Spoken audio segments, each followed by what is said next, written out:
pode se assentar e pegar sua Bíblia e abrir ela em 2 Coríntios. 2 Coríntios capítulo 8, a partir do versículo 1. Também, irmãos, vos fazemos conhecer a graça de Deus concedida às igrejas da Macedônia, porque no meio de muita prova de tribulação manifestaram a abundância de alegria, e a profunda pobreza deles superabundou em grande riqueza da sua generosidade. Porque eles, testemunho eu, na medida das suas posses, e mesmo acima delas, se mostraram voluntários, pedindo-nos com muitos rogos a graça de participar e da assistência aos santos. E não somente fizeram como nós esperávamos, mas também deram-se a si mesmos primeiro ao Senhor, e depois a nós pela vontade de Deus. O que nos levou a recomendar a Tito, que como começou, assim também complete esta graça em vós. Amém?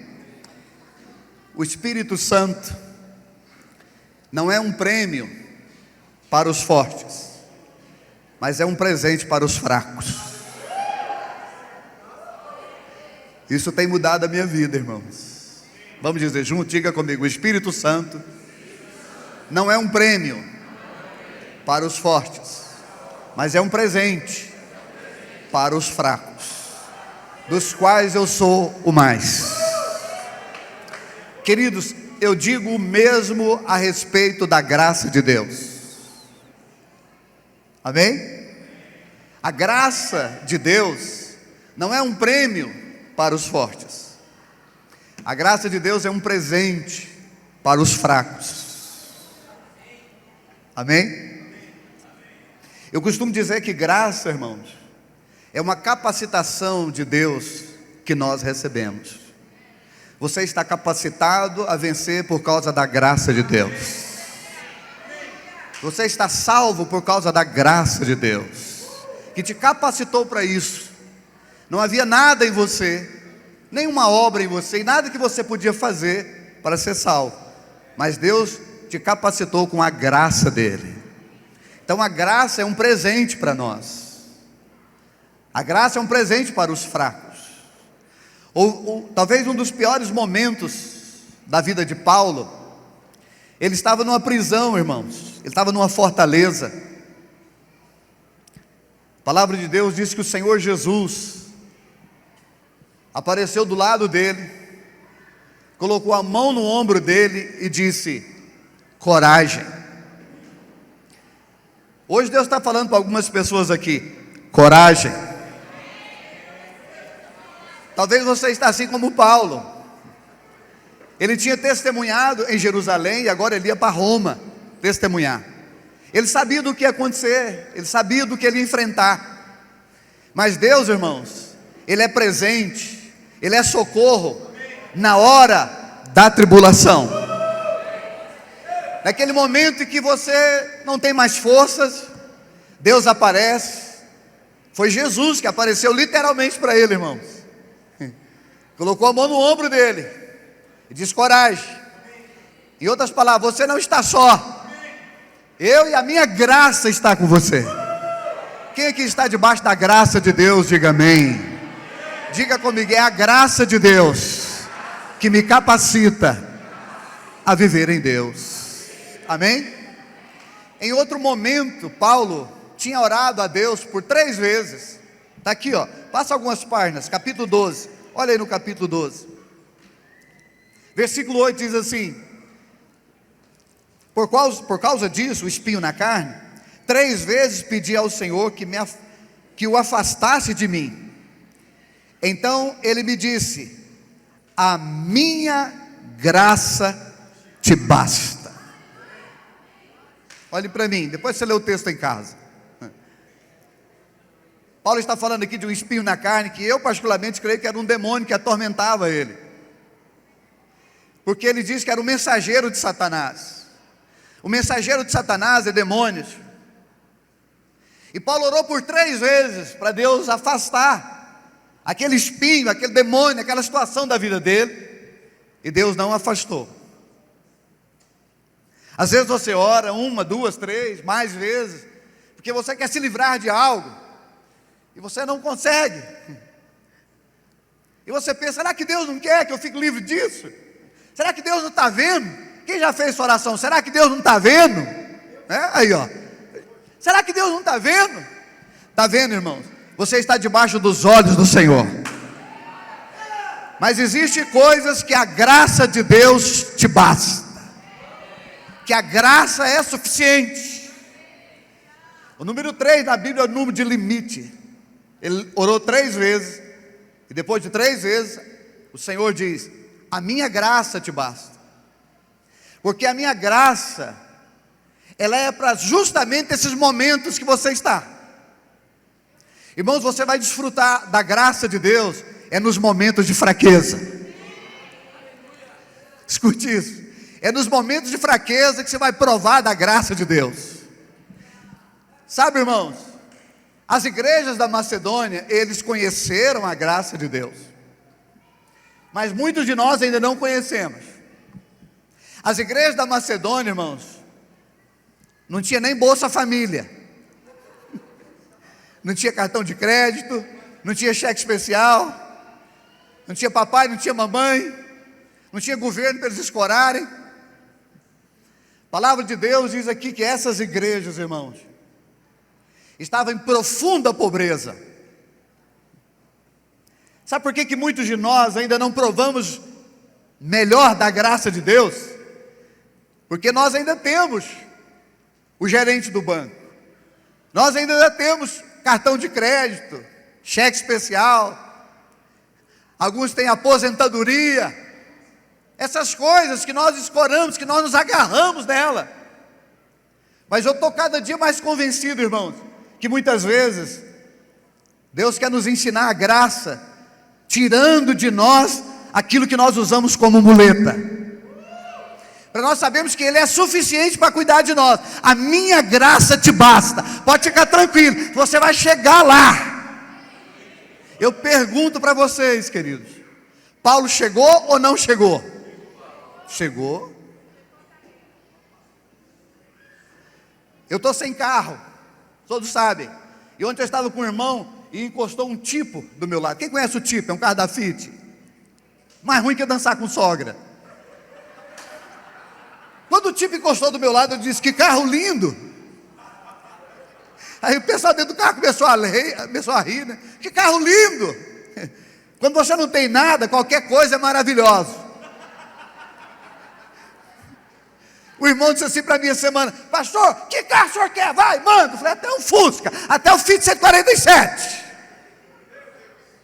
Mas hoje eu estava pensando nessas coisas em casa, orando em línguas. E Deus veio a mim e disse exatamente o que Ele disse a Paulo: Geraldo, a minha graça te basta. Deus disse para mim hoje: aquieta-te, fica aí na oração em línguas. Ai, pastor, está complicado. Tá não, queridos, tá não. Você está enganado, sua alma está te enganando. Tem nada complicado. Tem não. Deixa eu falar um negócio para vocês aqui. Preste atenção. Aqui dentro tem nenhuma pessoa aqui, ó. Não tem nenhuma pessoa aqui na condição das igrejas da Macedônia. Nenhum de vocês aqui estão profundamente pobres. Queridos, esses irmãos aqui, eles não tinham nem a própria vida, porque a maioria deles eram escravos. Ou seja, eles não eram nem deles mesmos. Não era questão de só não ter recurso, irmão. Eles não tinham nem a própria vida, eles eram escravos. Mas eles conheceram a graça de Deus. Porque diz que a graça de Deus foi dada às igrejas da Macedônia. Ei, a graça te livra das muletas da vida. A graça te livra do cartão, do cheque especial, do cartão de crédito. A graça te livra das muletas da vida, daquilo que você pega, daquilo que você vê. Ai, a minha aposentadoria, que o Michel Temer está querendo acabar com ela. Quantos querem a graça e não a aposentadoria? Irmãos, eu quero a graça de Deus, não a aposentadoria. Eu quero a graça de Deus, não a Mega Sena. Tem gente aqui que acha que se ganhar na Mega Sena resolve seus problemas. Não resolve, meu filho. Você tem sogra, ela vai pedir. Você tem cunhado, vai pedir. Sabe aquele irmãozinho, aquele amigo seu que te abandonou em 1979? Deixa eu te dar uma notícia. Ele vai aparecer. E ele vai aparecer assim: oh, meu amigo, que saudade. A Mega Sena não vai resolver os seus problemas, mas a graça de Deus resolve. Irmãos, a graça de Deus resolve. Se Ele diz: a minha graça te basta, basta. Fala para o diabo: diabo. Ah não, você está com medo do diabo, ele não funciona não. Fala: diabo, a graça dele me basta.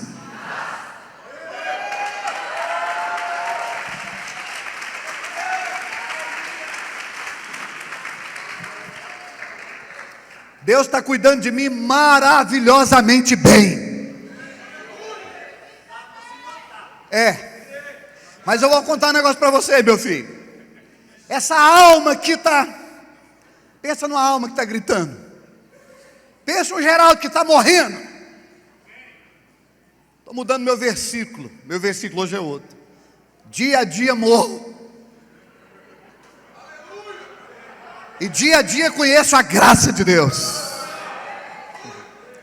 Irmãos, tem coisas que acontecem que você na hora não entende, mas lá na frente é Deus querendo te mostrar: eu não preciso do seu salário para cuidar de você.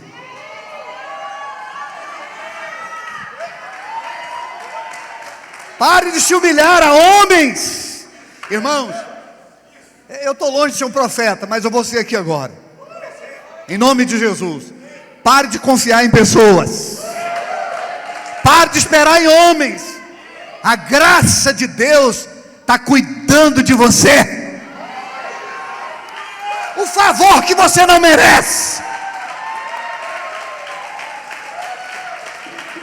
O favor que nós não merecemos. Nós não merecemos ser tão bem cuidados como nós estamos sendo. Ah, pastor, mas eu não estou vendo. Mas está sendo. O que você vê não é a verdade. A verdade é o que Ele diz. E Ele diz: a minha basta. Basta. Pastor, mas esse dia eu estou tão fraquinho. É eu, irmão. A minha graça te basta, perdão. Se vocês encontrar alguém pregando sobre o fraco, ele está pregando a meu respeito, viu? Sou fraco. O profeta Joel, no capítulo 3, no versículo 10, ele diz assim: diga o fraco. Eu sou? Ah, mas eu sou fraco. Quando é que eu faço essa confissão, pastor? Quando é que eu faço essa confissão? Quando eu sou fraco? Não. Quando você entende que a graça te faz forte. Quando você entende que a graça te faz forte.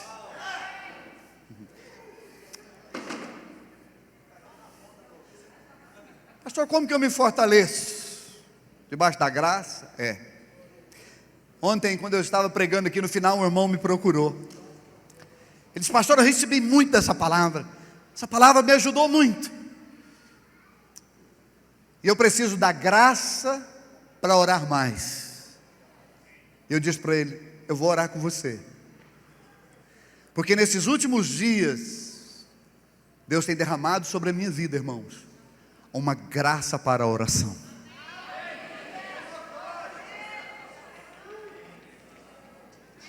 De ontem para cá eu fiz... acho que falar esse negócio vai ficar parecendo que eu estou tocando trombeta, né? Mas de ontem para cá eu não orei menos de 20 horas em línguas. Porque eu estou entendendo, irmãos. Eu sou fraco.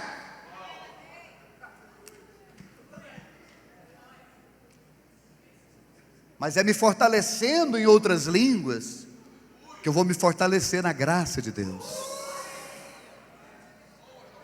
Interessante, irmãos, o que diz a respeito dessa igreja aqui. Profunda pobreza. Você consegue imaginar comigo uma pessoa profundamente pobre? Não tem nada, não se firma em nada, tem nenhuma expectativa, mas sabe de uma coisa: conhece a graça. Escute, esses irmãos, essa igreja profundamente pobre, chegou para o apóstolo Paulo e disse: Paulo, nós queremos ofertar. Isso é graça. O Brasil está cheio de gente rica pedindo oferta, mas quem entende a graça, ainda que seja pobre, diz: eu quero ofertar. Porque ele entendeu o versículo 9. Por favor, olhe na sua Bíblia. Pois conheceis a graça de nosso Senhor Jesus Cristo, que sendo rico se fez pobre por amor de vós, ouvir e crer, para que pela sua pobreza vos tornasse ricos. É uma graça. Eles entenderam o versículo 9. Eles olharam para a cruz e entenderam a graça. Inverteu a ordem. Escute. Eles olharam para a cruz e disseram: a graça inverteu a ordem. Porque eu era pobre. Todos nós éramos pobres. Você precisa aprender a diferença de pobre com fraco. São coisas diferentes, viu? Mas eles entenderam, a graça mudou a ordem. Ele é rico, eu sou pobre. O que a graça fez? Ele entrou em mim e eu entrei nele. Vai lá, levanta a sua mão, fala: a graça inverteu a ordem. Jesus, Ele é rico, eu sou pobre. Ele entrou em mim, eu entrei nele. Ele se fez pobre e me enriqueceu. Estou rico.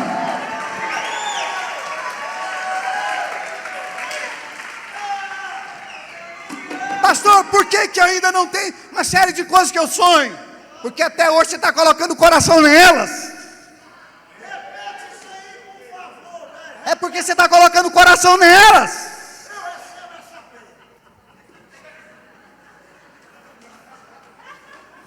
Você prosperou? Ei, continue olhando para a cruz, continue olhando para a graça dele.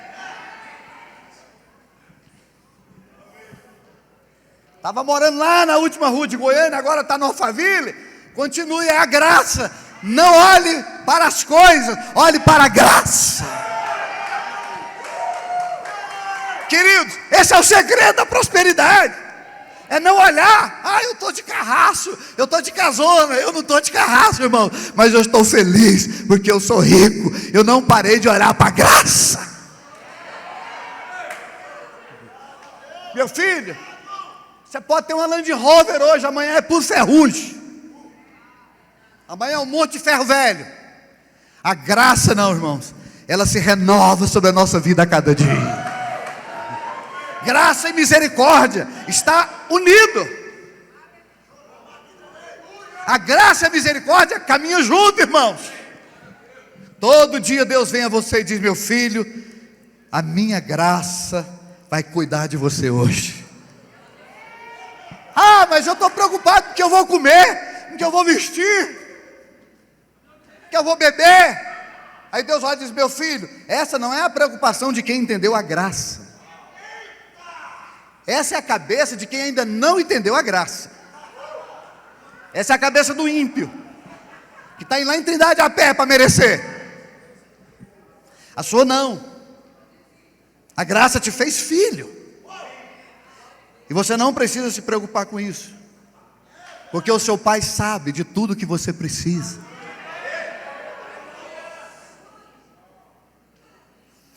Quantos creem que Deus sabe de tudo que você precisa?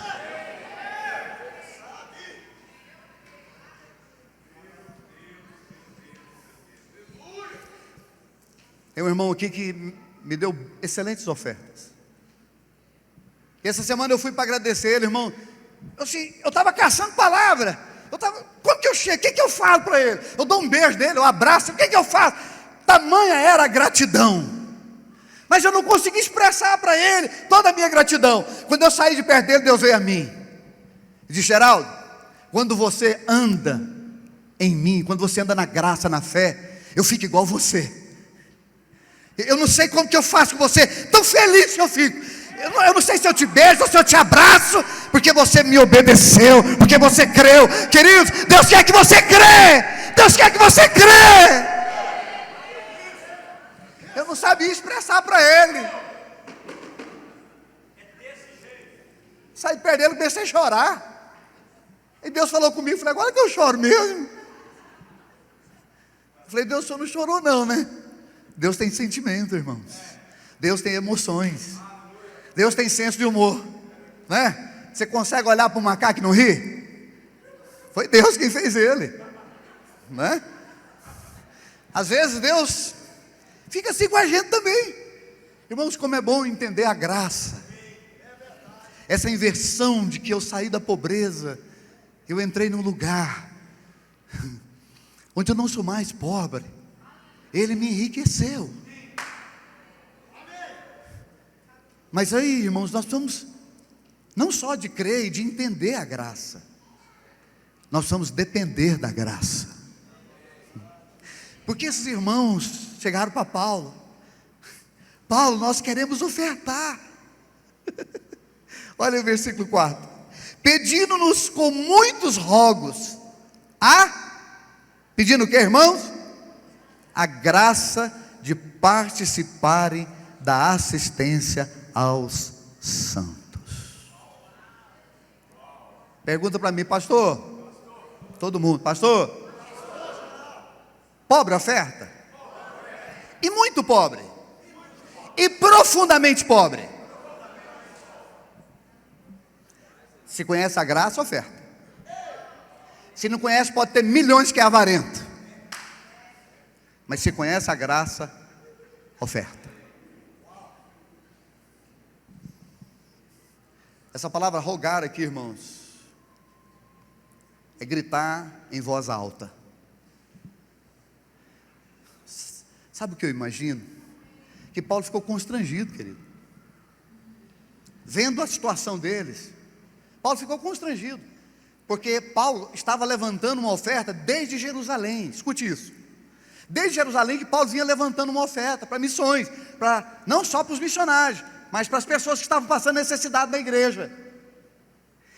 E Paulo, tinha um ano que ele vinha levantando essa oferta. Quando ele chega na Macedônia, que ele olha para a condição dos irmãos, o texto não fala, mas o que nos parece é que Paulo ficou um tanto quanto constrangido. Aí eles chegam para Paulo, percebendo que Paulo está saindo de fininho, eles: ei, Paulo, não, queremos ofertar. Ofertar o quê? Vocês estão profundamente pobres. Esse texto já me tirou noite de sono, queridos. Esse texto já me tirou noite de sono. E não tem no Novo Testamento um texto que retrata melhor a graça do que esse. Porque esse texto, por um tempo, ele me atormentou. Como assim? Uma pessoa profundamente pobre, entendeu? Chinelo velho. Como que ele ofertou? Porque Paulo fala que ele ofertou acima das suas posses. Olha a Bíblia aí entrando em contradições. Algo profundamente pobre, agora não, ofertou acima das suas posses. Então se tinha posse, não era profundamente pobre. E eu gastei anos até que um homem de Deus me mostrou essa revelação aqui. A grande maioria desses irmãos, queridos, eram escravos. E eles foram lá no mercado de escravos, se venderam, porque muitos deles já tinham recebido a carta de liberdade, porque eles haviam convertido, os seus donos também haviam se convertido, então deu carta de liberdade para eles. Eles foram lá no mercado, se venderam novamente e pegaram o dinheiro e ofertaram na vida dos irmãos. E ofertaram em missões. Oh, queridos, eu chorei a noite inteira no dia que eu vi isso. Se Deus, como que nós estamos longe da tua graça, como que nós ainda não entendemos. Ei, não tem nenhum versículo. Se você achar, me ajude, me mostre, para mim parar de pregar essa bobagem. Não tem nenhum versículo no Novo Testamento que manda você ajuntar. Não tem nenhum versículo no Novo Testamento que manda você ajuntar. E o que ajuntou no Novo Testamento, Deus olhou de cima e disse: você é louco. Só teve um que ousou juntar. E quando ele ajuntou, Deus olhou para ele e chamou ele de louco. Não, a igreja não é chamada a juntar, a igreja é chamada a repartir.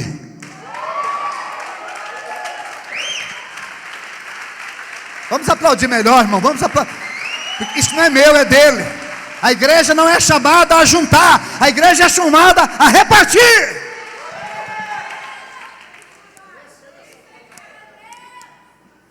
E aqui eu entendo a profundidade disso agora. De eu não ofertar dinheiro, de eu não ofertar um carro, um prédio. Semana o irmão disse assim para nós: nós somos de milhões para andar com essa visão. Não, eles não tinham milhões, mas eles tinham uma vida. Irmãos, do que vale a nossa vida? A palavra de Deus diz que nós temos que perder essa vida para ganhar a outra. Mas a maioria de nós somos avarentos e nós ainda não entendemos a graça de Deus. Nós estamos segurando em coisas, essa alma maldita nossa que ainda não foi totalmente restaurada pela palavra, que muitas vezes vem a nós e diz: vai faltar, que muitas vezes diz: esse mês não vai funcionar, que põe você para humilhar gerente de banco,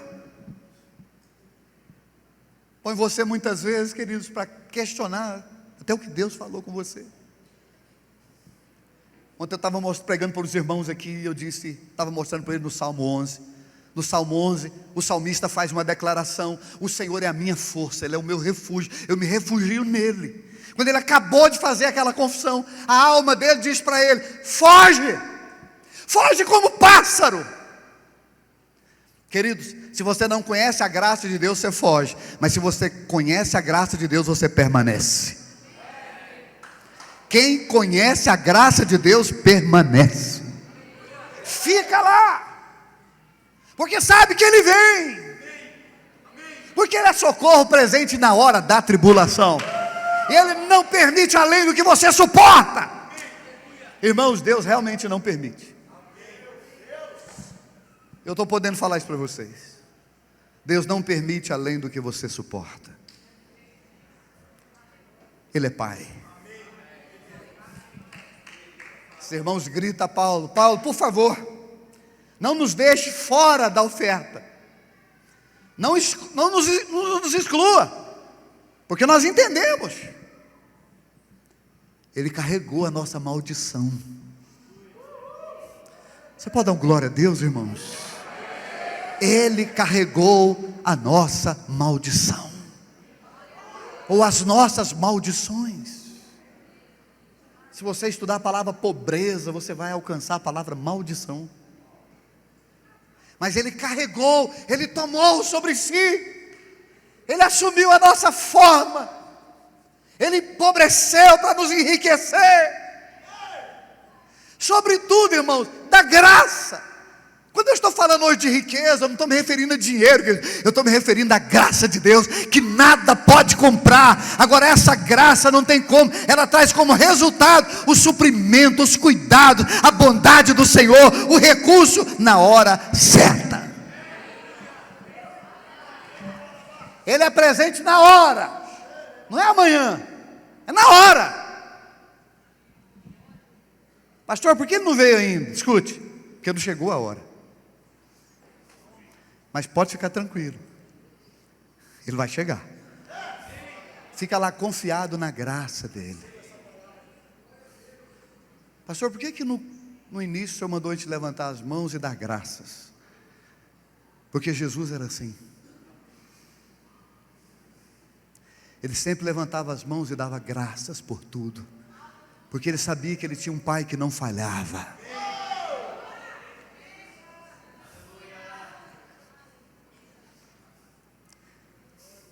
Tem uma graça de Deus aqui essa noite, irmãos. Como esses irmãos aqui nos ensinam. Agora, queridos, por que nós não temos entrado mais profundamente? Por que nós não temos recebido mais resultados dessa graça? Porque nós não entendemos o que esse povo aqui entendeu. Olha o versículo 2. Porque no meio de muita prova de tribulação.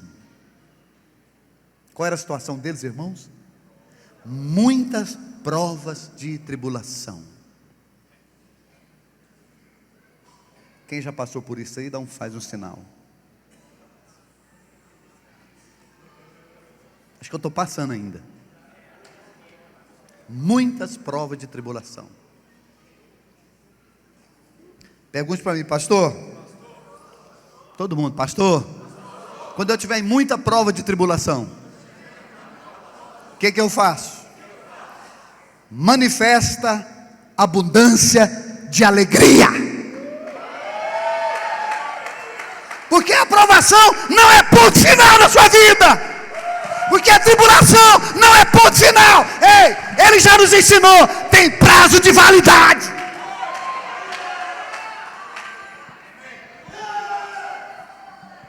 Parece que às vezes Deus brinca com a gente, não é?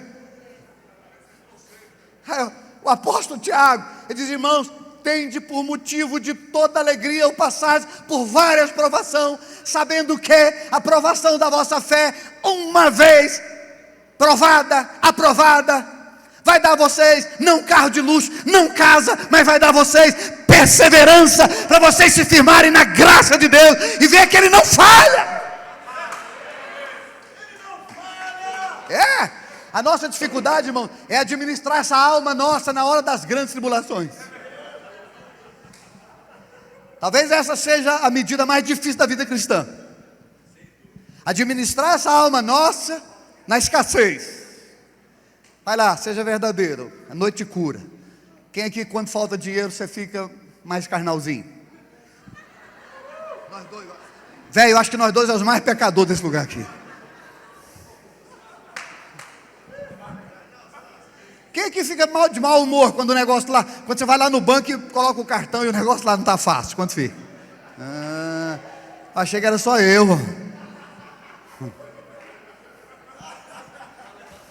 Quantas vezes você vem para a igreja assim, que você entra ali, como diz o nosso pastor, com cara de cavalo, né? Batido, cheio de tribulação. Aí você olha para o pastor: ô pastor, Gaspar.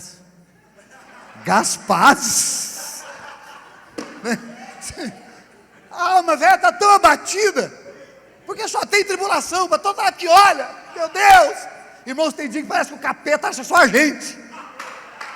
Não é verdade? Tem dia que o negócio, só tem eu na terra, acha outro aí, velho. É verdade. Aí você entra na igreja assim: ô irmão, beleza? Gaspar.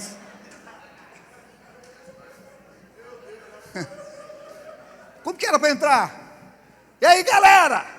Glória a Deus! Gaspar. Não, graça e paz. O irmão esse dia chegou para mim e falou assim: pastor, eu posso confessar um negócio? Eu falei: pode, velho, vai lá. Falou: sabe aqueles irmãos que correm aqui na igreja? Eu falei: sei. É dois, agora chegou outro maluco. Vocês perceberam que chegou outro? O outro não corre não, mas ele está quase correndo, ele já fica assim. Daqui a... Esses dias o Herbert estava pregando, falou, eu daqui olhando, ele estava assim, ó. Falei: hoje ele corre, hoje ele corre. Aí que o pastor disse assim para mim, aquele irmão: Eu posso te confessar um negócio? Falei, pode, velho. Na boa. Falou, cara, eu não tenho coragem, mas eu preciso confessar para você. Eu tenho uma vontade de correr igual esses caras que correm. Toca uma piorra aqui. Eu falei, não, irmãos, eu não corro não tenho essa vontade não. Eu fico lá no meu canto, no meu reteté do meu jeito. E um desses que corre aqui um dia desse atrás, irmão.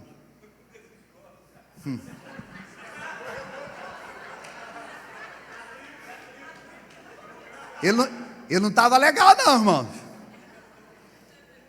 Pastor é observador, né? Eu estava sabendo da situação. Vou ver se ele corre agora. Vou confessar o meu pecado. Eu fiquei de olho no irmão. Menino, quando o reteté veio, ele virou um foguete aqui. Falei, meu Deus, olha aí, meu, capítulo 2. Porque no meio de muita prova de tribulação, manifestaram alegria. Isso é a graça de Deus.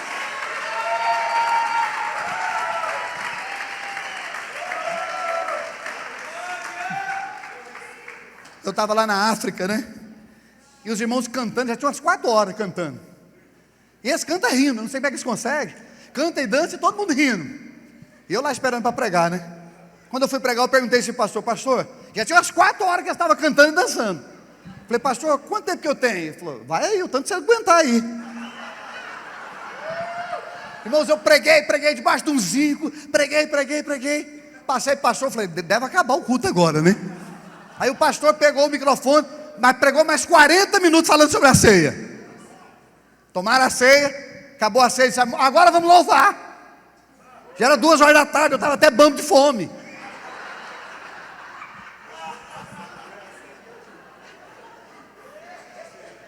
O pastor falou assim, mas tem gente aí que tem 2 dias que não come.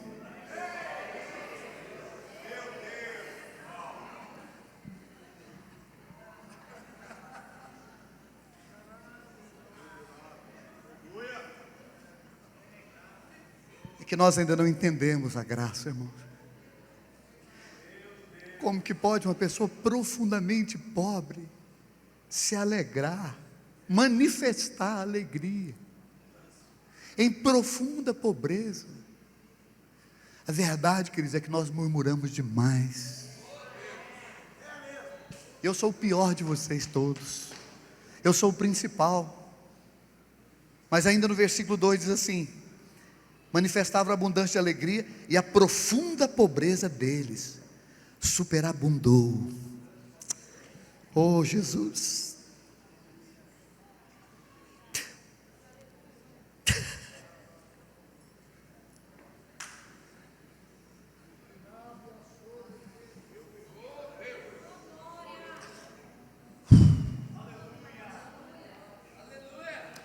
Superabundou em grande graça da sua generosidade. Essa palavra está libertando gente aqui essa noite. Você não é um avarento, você é um generoso. Você não vai parar de ofertar porque você está vivendo isso ou aquilo. Hoje você entende a graça de Deus que está sobre você. Nós somos ricos, irmãos. Temos a graça dele sobre nós. Paulo recomendou a Tito. Tito, pode ir lá. Tem ninguém avarento lá. Eles conheceram a graça mais do que nós. Eu estou recomendando isso porque eu sei do que eles estão vivendo. Irmãos, eu ministro aqui sobre a minha vida e sobre as nossas vidas, que nós vamos entender a graça mais profundamente. A graça não vai nos levar para a libertinagem. A graça nos vai levar para um lugar de alegria e de generosidade. Vou repetir, a graça não vai levar nos lugares, irmãos, de irresponsabilidade. A graça vai nos levar para um lugar de alegria e de generosidade. Você recebe essa palavra? Fica em pé em nome de Jesus.